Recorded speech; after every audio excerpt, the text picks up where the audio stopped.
Orúkọ mi ni Chief Mrs. Akínbáyọ̀dé Adéjùkẹ́ Ọ̀ṣúnrìnmádé. A dúpẹ́ lọ́wọ́ Elédùmarè tó fún wa ní ọjọ́ òní. A dẹ̀ dúpẹ́ lọ́wọ́ ìyá mi Ọ̀ṣun Ṣẹ̀ǹgẹ̀ṣẹ̀, mo dúpẹ́ lọ́wọ́ Olúwẹ̀rí. Mo dúpẹ́ lọ́wọ́ gbogbo ìgbárùmọ̀lẹ̀ tó jẹ́ kí ọjọ́ òní kó ṣojú ẹ̀mí gbogbo wa. Ìlú Ọ̀wẹ́nàjìṣà la wà yìí. Odò ni odò wa ń bí. Odò ńlá sì ni. Tó jẹ́ sí wípé òrìṣà Yemọja ló wà ńbẹ̀. Ìyá ńlá ló wà ńbẹ̀. Àmọ́ nítorí wípé àdàpè tí àwọn èèyàn wa máa ń pè wọ́n ní ìyá Ọ̀ṣun, ìyá Ọ̀ṣun, ìyá òòṣà, torí wípé olóòṣà púpọ̀ nínú. Gbogbo wa tá wà nínú ìlú yìí, mo fẹ́ lè sọ wípé àlejò pọ̀. Àmọ́ ìlú yìí dà torí pé ó tu onílé àti àlejò ní ara. Kò wá sí ìlú tí odò yìí bá ti ṣàn dé, Ọ̀wẹ́nà ni wọ́n máa pè bẹ̀.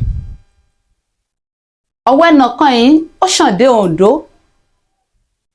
ó ṣàn dé Ifẹ̀, ó ṣàn káàkiri àwọn ìlú míì gan tí a mọ̀ ni Ọ̀wẹ́nà yìí ṣàn dé. Kò dẹ̀ sí ìlú tó bá ti ṣàn dé, ó máa ń tóbi ń bẹ̀ ni, tí bíríìjì gbúdọ̀ gbabẹ̀ kọjá. Omi nílá ni. Nínú àwọn ìtàn tá a gbọ́ wípé àti ìlú kan tí wọ́n ń pè ní Ọ̀gàntún ní Èkìtì ló ti ṣàn wá. Èmi náà dẹ̀ débẹ̀ tí mo wò bẹ̀. Àmọ́ odò Ọ̀wẹ́nà odò tó dáa ni o. Kò sí tí ẹni tó ń wọ́ ọmọ bá débẹ̀ á rí tiẹ̀ bí. Tí ọmọ tí ò bá rìn tán bá gbé débẹ̀ á rìn. Tí aláàárẹ̀ bá débẹ̀ ó máa rí ìwòsàn. Odò yìí odò tí mo nífẹ̀ẹ́ sí púpọ̀ púpọ̀ gan ni. Lóòótọ́ mi kì í ṣe ọmọ ìlú yìí. Mi ò gbé ìlú yìí tẹ́lẹ̀. Wọ̀ ní àwọn àsìkò kan mo gbé bí. Kó tó di pé mo tún kúrò nílùú yìí.